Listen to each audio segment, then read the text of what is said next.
Capítulo 3.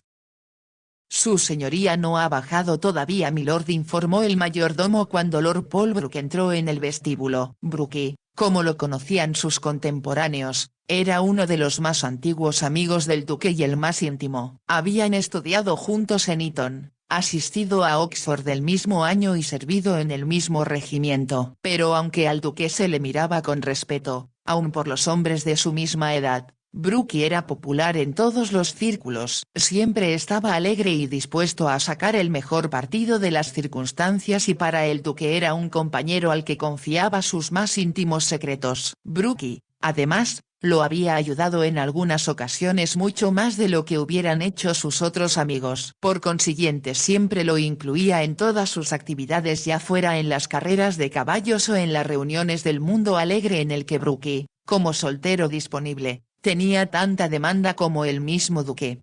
Era bien parecido con los clásicos rasgos ingleses: cabello rubio, cutis tostado por el sol y ojos tan azules como el cielo. Al entregarle su sombrero al mayordomo preguntó: «¿Cómo va el reumatismo, Newman?» «Mucho mejor, milord, gracias. El tiempo caluroso siempre me alivia». «Eso es lo que siempre decía mi madre», replicó Brookie dirigiéndose hacia el comedor. Cuando el duque estaba en Londres invariablemente desayunaba con él, y como Brookie vivía en un apartamento en la calle de Half Moon con solo un sirviente para atenderlo, apreciaba la larga fila de guisos colocados en bandejas de plata sobre la mesa del comedor de su amigo, que contenían todo lo que un hombre pudiera apetecer para el desayuno. El mayordomo y un lacayo trajeron el café, retirándose después, y Lord Polbrook se quedó solo unos momentos. Cuando el duque entró en el comedor, Brookie levantó la vista de su plato para decir: «Seguramente te acostaste tarde anoche para haberte quedado dormido. Supuse que estarías con alguna encantadora dama y por eso no te acompañé a casa». El duque no respondió, pero al ver la expresión de su rostro, Brookie preguntó: «¿Qué ha sucedido? ¿Por qué crees que ha sucedido algo?», preguntó el duque evasivo mientras se servía de las fuentes que estaban sobre la mesa. «No puedes engañarme. Tu aspecto es distinto al de ayer y, a decir verdad, diferente al que tenías anoche cuando te retiraste tan temprano de casa de Lady Lawson». Se quedó mordiéndose las uñas con furia cuando comprendió que su plan para capturarte había fallado. El duque no se incomodó como lo hubiera hecho si otra persona hubiera hablado de sus asuntos personales de esa manera. Él y Brookie eran tan afines que por lo general no podían ocultarse nada uno al otro. «¿De verdad esperabas que me quedara anoche?», preguntó con curiosidad. Era un albur. Después de todo, Eileen Lawson es muy atractiva y no ha ocultado su interés en ti durante el último mes. En White las apuestas están a favor de que tarde o temprano caerás en sus redes. El duque frunció el ceño y Brookie agregó: «No seas tan solemne, Andrew. Sabes tan bien como yo que es imposible guardar un secreto de esos chismosos de la calle White, y además eres la persona que más excita su fantasía». «Me gustaría que se ocuparan de sus propios asuntos». «Por supuesto», convino Brookie, «pero piensa qué aburridas serían sus vidas si no pudieran hablar de ti». El duque rió sin poderlo evitar y después preguntó: «¿Vendrás esta mañana conmigo a Covent Garden?». «Si quieres, aunque creo que sería más divertido cabalgar por el parque. Estoy cansado de escuchar esa horrible música como la que oímos ayer, la cual no llamaría la atención ni de un mandadero». «Esta mañana será diferente», prometió el duque. «¿Cómo lo sabes?». «Te apuesto a que Littleton, o como se llame tu gerente, escogió lo mejor para las primeras audiciones». «Escogió a quienes le pagaron más», contestó el duque. Su tono era tan áspero y amargo que Brookie asentó su cuchillo y su tenedor y se le quedó mirando sorprendido. «¿Qué es lo que estás diciendo?». «Estoy diciendo que he descubierto algo que me ha disgustado y enfurecido, y esta mañana necesito tu ayuda porque voy a armar un escándalo que sacudirá hasta los cimientos de la Casa de la Ópera». Brookie se reclinó en su silla. «Excelente. Entonces tendré que ir. Hace mucho tiempo que no te veo librar una batalla y estoy seguro de que te hará mucho bien». «No sé lo que quieres decir con eso». «Entonces te lo explicaré». «Te has encasillado, Andrew, lo cual es muy deprimente. Y ahora, a menos que me equivoque, algo te ha despertado de tu letargo y nada podría ser más oportuno que un escándalo por todo lo alto». El duque miró sorprendido a su amigo. No tenía la menor idea de que pensaras así de mí. ¿Por qué no me lo habías dicho antes? ¿Y qué podría decirte? No te hubiera agradado escuchar que te habías vuelto muy petulante y demasiado seguro de ti mismo y tan lleno de vida como la estatua que sin duda te erigirán en el parque de Arcon cuando mueras. Nunca te había escuchado hablar con tanta elocuencia. Si estás interesado, tengo mucho más que decir sobre el asunto, pero ahora quisiera saber qué has descubierto y por qué te ha enfadado tanto. El duque tomó un trago de café antes de responder. Cuando me levanté esta mañana pensé que lo que había ocurrido la noche anterior solo había sido un sueño, y lo primero que hice fue ir hasta el saloncito y mirar sobre el piano para ver si la música se encontraba allí. Es tan excepcional que pensé que solo podía existir en mi imaginación. Hizo una pausa y Brookie se inclinó hacia adelante para preguntar.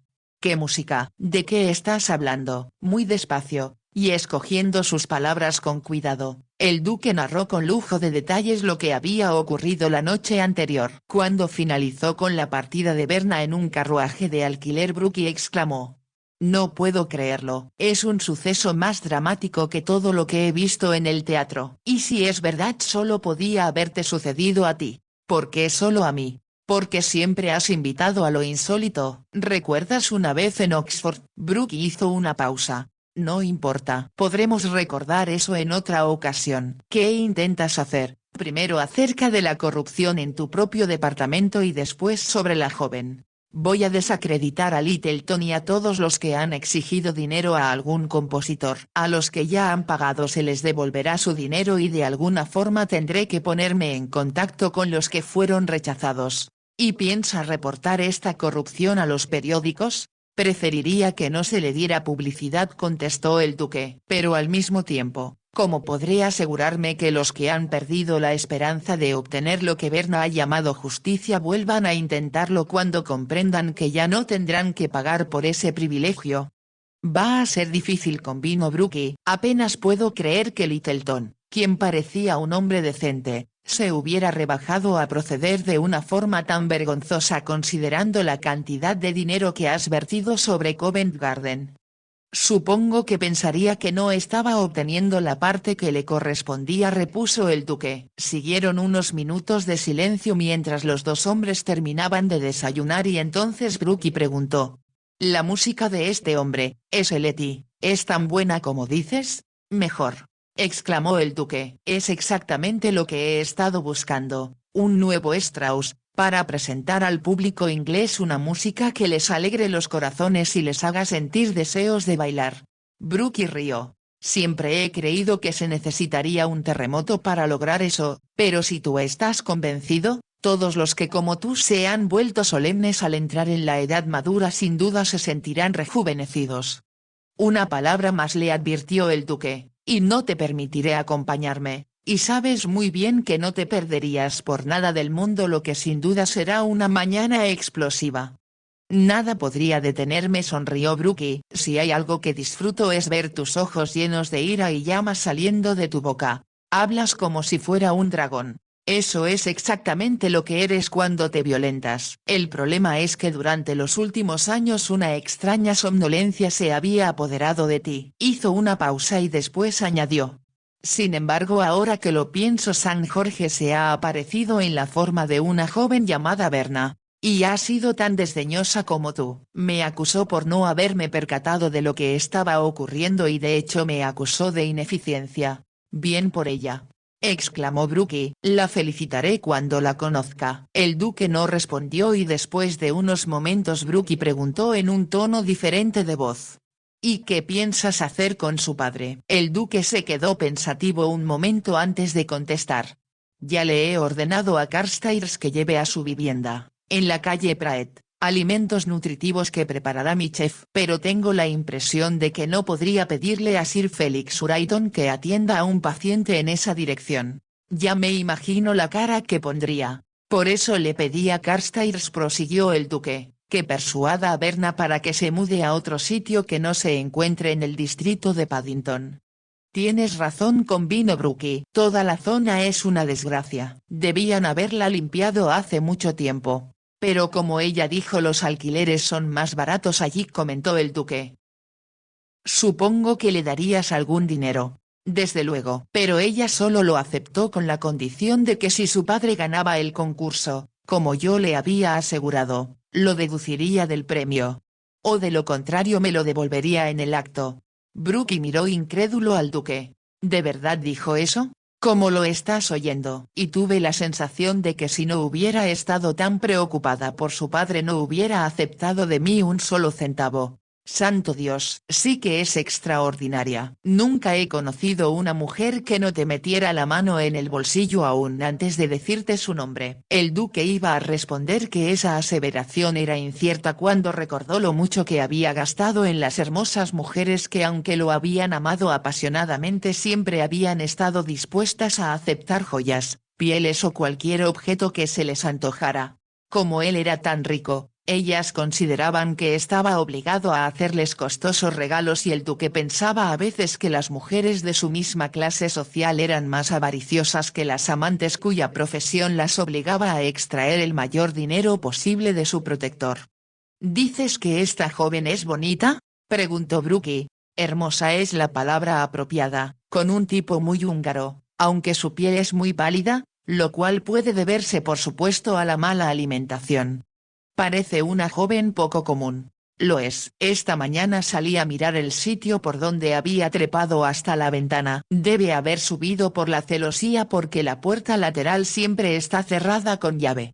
Yo hubiera pensado que era una empresa difícil entrar en la casa de esa manera aun para un ladrón experimentado. Es lo que yo pienso y para un hombre hubiera sido difícil obtener un punto de apoyo en la enredadera pues esta no hubiera soportado un gran peso. Pero por supuesto Berna es extremadamente ligera. Debido a la mala alimentación por supuesto. En efecto convino el duque. Supongo que le costará trabajo comer lo que he ordenado que les preparen. Siempre he oído decir que cuando se ha estado sin comer por mucho tiempo el hambre desaparece. He visto niños así en el extranjero asintió Brooke, y aunque pedían algo de comer cuando uno se los daba casi no podían tragarlo. El duque recordó lo difícil que había sido persuadir a Berna para que comiera los emparedados de paté y que solo pudo tragarlos porque él casi la había obligado a tomar la champaña. Sin expresar sus pensamientos en voz alta decidió que apenas resolviera las dificultades en Covent Garden. Si Carstairs no lograba convencerla de que se mudara él iría a la calle Praed y se ocuparía personalmente de ello.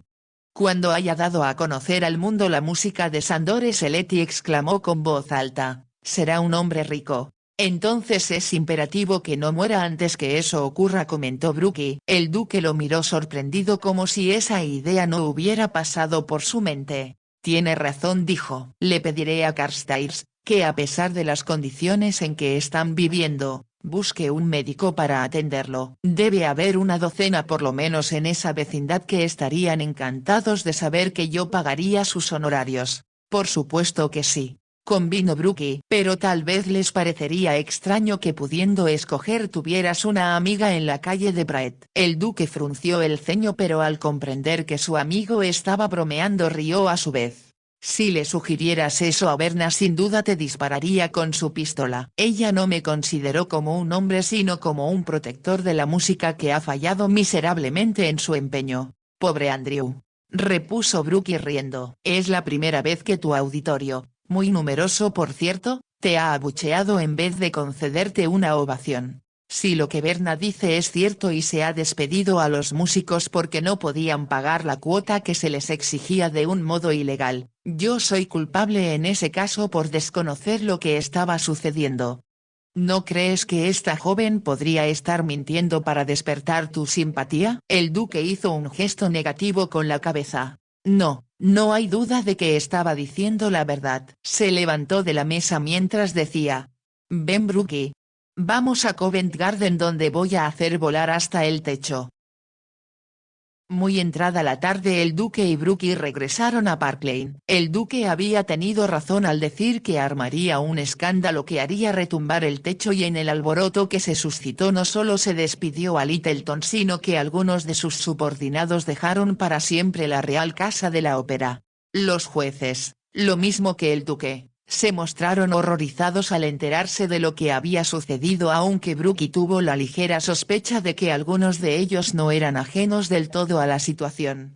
Pero una cosa era evidente. No podían darse el lujo de perder la protección de su señoría y no deseaban contradecirlo en modo alguno. Por ello convinieron de buen grado con todas sus sugerencias y aprobaron la reprimenda que le propinó a Littleton y a aquellos que habían colaborado con él. Los culpables, pálidos y temblorosos, abandonaron el edificio sin trabajo y sin una sola referencia. Brooke observó admirado la forma como el duque manejó la situación. No levantó una sola vez la voz, pero cada palabra resonaba como el chasquido de un látigo, y cuando por último el gerente salió de la habitación todos, incluyendo a Brooke, suspiraron aliviados al librarse de la tensión que los había mantenido rígidos. Cuando hubo finalizado este asunto, el duque entró en el otro salón donde los competidores que habían acudido a la audición esperaban aprensivos.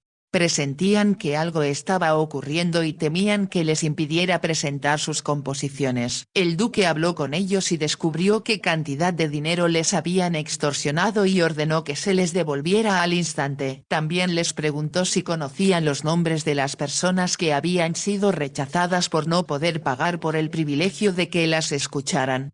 Se sintió desilusionado al descubrir que solo pudieron proporcionarle los nombres de 2 solicitantes. Durante el resto de la mañana, mientras escuchaba las composiciones que se interpretaron en el escenario, se preguntaba cómo podría ponerse en contacto con los que se habían marchado llenos de desesperanza. No podía evitar pensar que tal vez estaban sufriendo tanto como Sandor Seletti y su hija, y su mente divagaba en vez de prestar atención a la música. Algunas veces dejó la decisión a los otros jueces en vez de darles su opinión como era su costumbre. Hacia la 1 de la tarde todos estaban cansados y el duque y Brooke fueron a su club en la calle White, donde tomaron un rápido almuerzo antes de regresar para escuchar a otros concursantes. El duque había dejado instrucciones específicas para que cualquiera que llegara fuera admitido e invitado a unirse a los que esperaban en el teatro. En el camino Brooke comentó: «Creo que la única actuación que valió la pena fue la tuya. No cabe la menor duda de que esos hombres eran culpables. Me pregunto cuánto dinero acumularon durante todos estos años», observó pensativo Brooke. «Deben haber exigido dinero en muchas otras ocasiones». El duque recordó lo que Berna le había informado sobre el concierto que él había organizado a beneficio del hospital de niños. Sandor Seletti había llegado a Inglaterra especialmente para tocar allí, pero el hecho de no poder encontrar trabajo como violinista había arruinado su salud, y si Berna había dicho la verdad, ocasionado la muerte de su esposa. «No cabe duda de que el dinero corrompe a la gente», comentó con amargura. «Únicamente si uno no tiene el suficiente. Supongo que es cierto, pero ¿tiene uno alguna vez el suficiente? Es como una droga insidiosa, cuanto más se tiene, más se quiere. Y nunca he conocido un hombre que estuviera satisfecho de sus riquezas. Excepto tú. Nunca te he escuchado decir, Andrew, que haya algo que deseas vehementemente pero que no puedes comprar. Lo que yo deseo no puede comprarse con dinero. ¿Y qué es lo que de verdad deseas?». El duque no contestó. Pensó que había cometido una equivocación al pronunciar esa frase, ya que ni siquiera a Brooke podía confesar que la noche anterior había mirado dentro de su alma para preguntarse qué era lo que realmente esperaba de la vida. Lo único que sabía era que se sentía desilusionado y frustrado, pero no imaginaba por qué. Brooke comprendió que él no deseaba añadir nada más y continuaron caminando en silencio, y cuando llegaron al club recibieron la efusiva bienvenida de un grupo de amigos y conversaron sobre otros asuntos. De regreso a Covent Garden escucharon las composiciones que se sucedieron monótonas. Al final de la jornada solo 2 de ellas parecían tener algún mérito. El duque guardó las partituras y decidió que sus autores deberían recibir suficiente dinero para poder sobrevivir mientras conseguían otros encargos.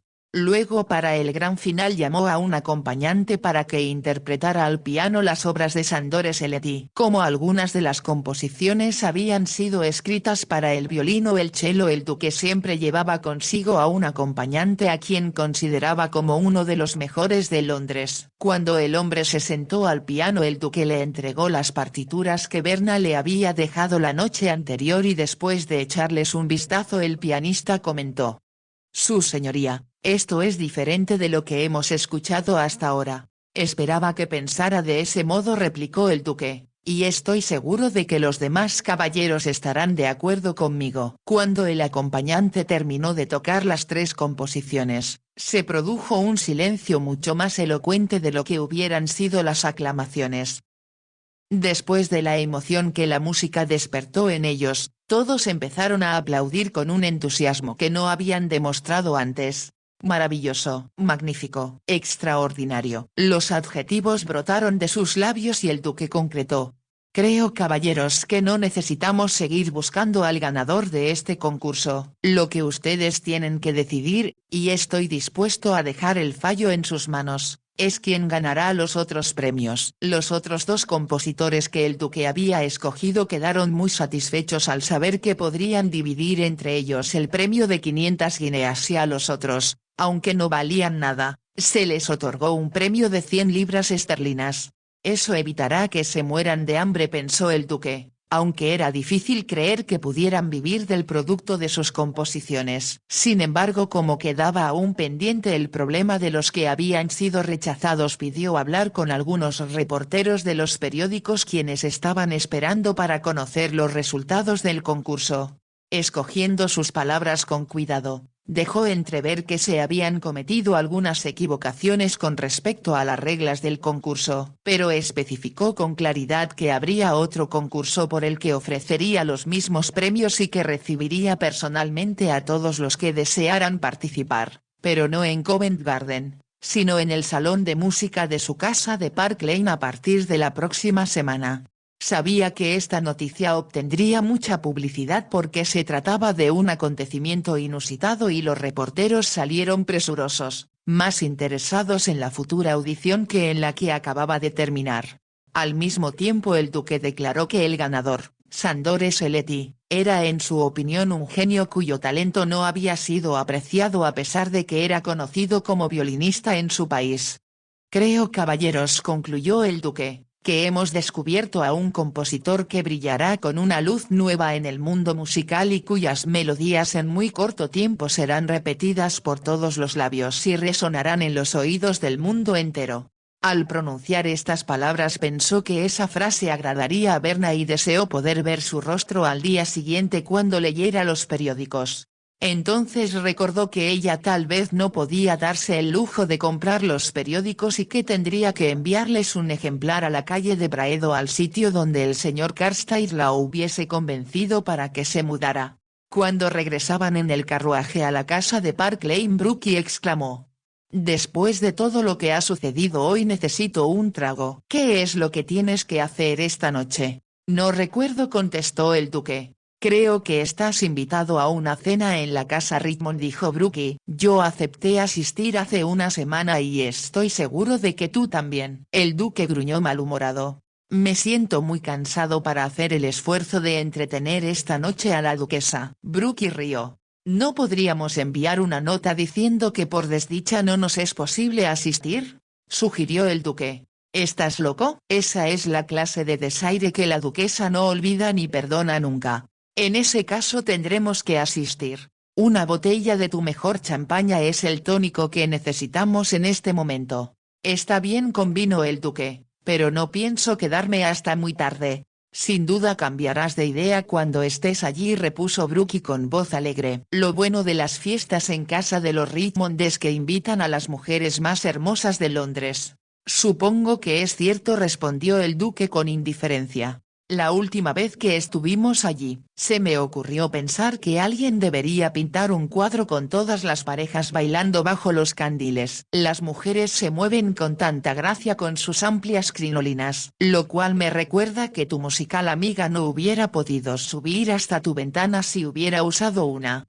«Es cierto», asintió el duque, «pero si la usara, podría engalanar el baile en la casa Richmond. Brookie se volvió para mirarlo al añadir.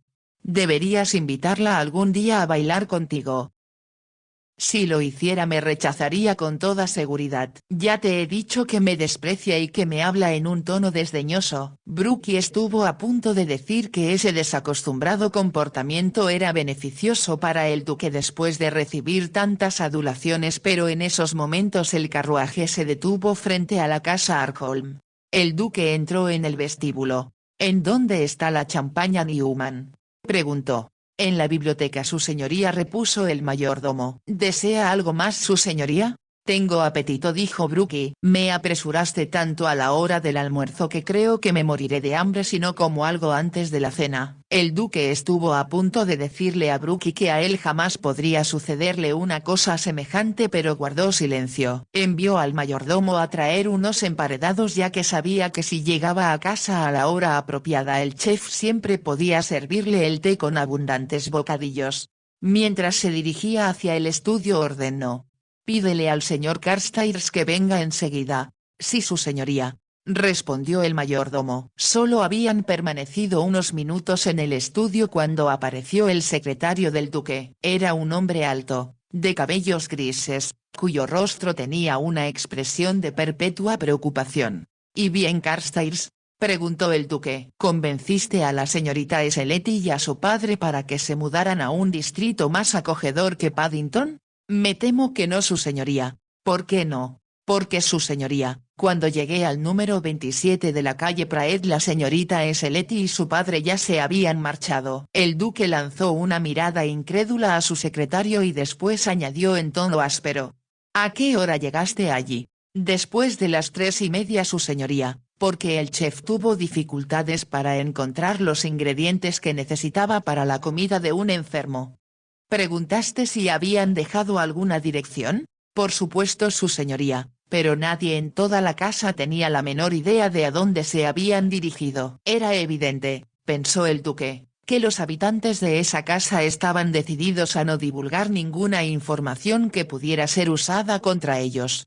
Hacer preguntas sobre mujeres de cierta profesión siempre despertaba sospechas de que el interrogador pudiera venir de parte de la policía. «Pero alguien», insistió el duque, «debe haberse dado cuenta de que se marcharon y me imagino que pagaron su alojamiento». «Por supuesto, su señoría. Hablé con la propietaria del edificio, una mujer desaliñada que se encontraba en la cocina». «¿Y qué dijo ella?». «Dijo que la señorita Sletty, aunque no pudo pronunciar bien el nombre, le había pagado todo lo que le debía y que se había llevado a su padre en un carruaje de alquiler. El cochero, y otro hombre que los ayudó, lo bajaron por la escalera». «Eso es todo lo que sabía». El duque permaneció silencioso y Brookie comentó: «Es evidente que se mudaron a unas habitaciones mejores». «No te preocupes, Andrew, se pondrán en contacto contigo cuando se publique en los periódicos de mañana que Sandor Sletty ganó el premio del concurso».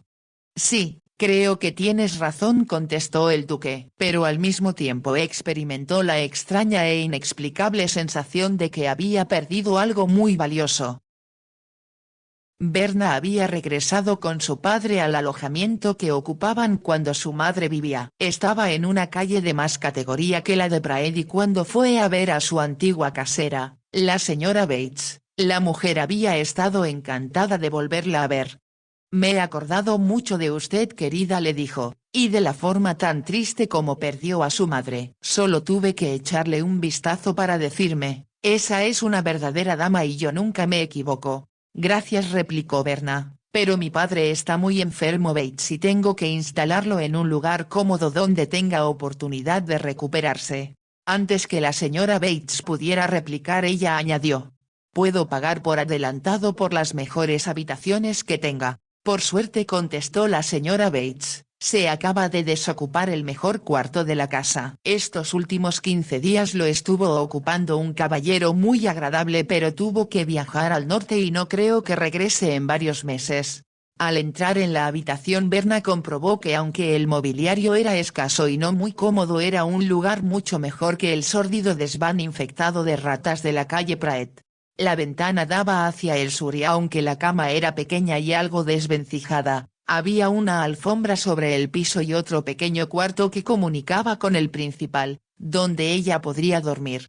No tenía las comodidades del apartamento que habían ocupado cuando llegaron a Londres ni el lujo de las habitaciones en París. Pero al menos el sitio era limpio y la señora Bates escogía con cuidado a sus inquilinos. No toleraba en su casa lo que ella llamaba esas sucias trotacalles. Berna, sin embargo, aunque sabía que su madre se hubiera horrorizado al solo pensar que pudiera cruzar unas palabras con aquellas mujeres, agradecía la bondad que le habían demostrado las prostitutas de la calle Praed cuando se enteraron de que tenía un enfermo que cuidar y que no les hacía la competencia.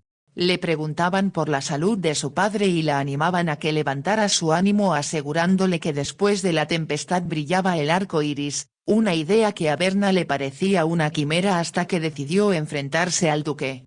Cuando al fin instaló a su padre en la cama de las habitaciones de la señora Bates, insistió en que tomara la sopa que había preparado en la cocina utilizando un buen pedazo de carne que había comprado apenas abrieron las tiendas. Él tenía que alimentarse y aunque tomó un poco de leche para complacerla antes que se mudaran, ella no se había atrevido a cocinar nada en la casa de la calle Praed. En la sucia cocina infestada de cucarachas la casera se sentaba a beber ginebra hasta que se emborrachaba y no podía mantener siquiera el fuego ardiendo. Cuando Berna miró a su padre recostado sobre las almohadas de la cama lo encontró tan pálido que sintió que el corazón le daba un vuelco pues temió que hubiera dejado de respirar. Pero al verlo moverse se sentó en la cama junto a él para darle la sopa. «Es una buena sopa, papá, hecha con la mejor carne. Tómala y verás cómo te devuelve las fuerzas». Ella ya le había informado que sus composiciones habían ganado el primer premio en el concurso que el duque de Arkholm celebró en Covent Garden, pero él no parecía comprender lo que ella le decía. Esa mañana al despertar la había confundido con su madre. «Sé que estás enferma, Melina, mi amor», había dicho, «y me preocupa lo que será de nosotros». «Todo saldrá bien ahora, papá», le había respondido Berna, «y escúchame bien, soy Berna, no mamá». Su padre abrió los ojos y ella advirtió que su mirada era vidriosa, como si no contemplara la realidad sino tan solo el mundo mágico con que soñaba. Aún estando tan enfermo, se dijo Berna, era innegable que su padre era bien parecido, pues aunque sus cabellos empezaban a blanquear eran aún muy espesos y cepillados hacia atrás de su frente cuadrada le daban un aspecto muy distinguido y típicamente húngaro. «Escúchame, papá», repitió ella, «has ganado mucho dinero con tus composiciones y el duque de Arkholm piensa que eres un genio». Su padre cerró los ojos. Era inútil insistir. Después de haberlo persuadido para que tomara un poco de leche antes de dormirse, ella comprendió que las semanas en que habían subsistido con solo pan negro y alimentos de dudosa calidad habían destruido en él la voluntad de vivir. Cuando Berna alquiló el carruaje para mudarse a su nueva vivienda le había pedido al cochero, quien parecía un hombre bondadoso, que fuera a la taberna de la esquina a comprar una botella pequeña de coñac.